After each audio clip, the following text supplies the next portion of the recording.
আমরা এখন চলে যাব ব্রাহ্মণবাড়িয়ে, সেখানে এই ভোটের খবরাখবর জানাতে সেখানে রয়েছে আমাদের সহকর্মী পীযূষ কান্তি আচার্য। আমরা চলে যাচ্ছি সেখানকার খবর জানতে।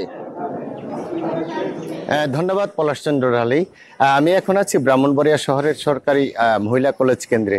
তো আমরা এখানে কিন্তু সকাল থেকে দেখতে পেয়েছি যে এখানে ভোট গ্রহণ শুরু হয়েছে সকাল 8টা থেকে, যদিও ভোটারের উপস্থিতি অনেকটাই কম।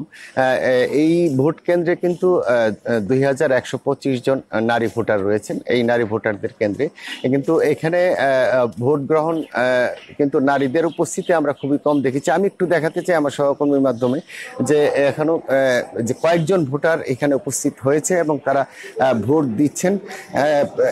প্রিজাইডিং অফিসারের সাথে আমরা কথা বলেছি। প্রিজাইডিং অফিসার যেমনটি বলেছেন যে এখানে বেলা বাড়ার সাথে সাথে এখানে কিন্তু ভোটারের উপস্থিতি বাড়বে। আমি কিছু তথ্য দিয়ে রাখি যে 3টি উপজেলায় কিন্তু মোট ভোট কেন্দ্র 366টি। এই 366টি ভোট কেন্দ্রে ভোট নিরবিচ্ছিন্ন এবং সঠিকভাবে করতে 1765 জন পুলিশ, 55 জন নির্বাহী ম্যাজিস্ট্রেট এবং 3 জন জুডিশিয়াল ম্যাজিস্ট্রেট কিন্তু এখানে দায়িত্ব পালন করছেন।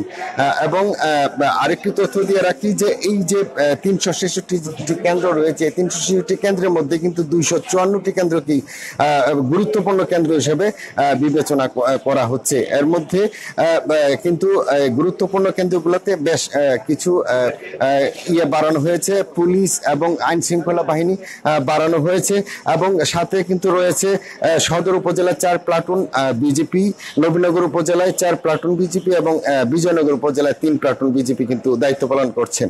এছাড়া র্যাবের 3টি দল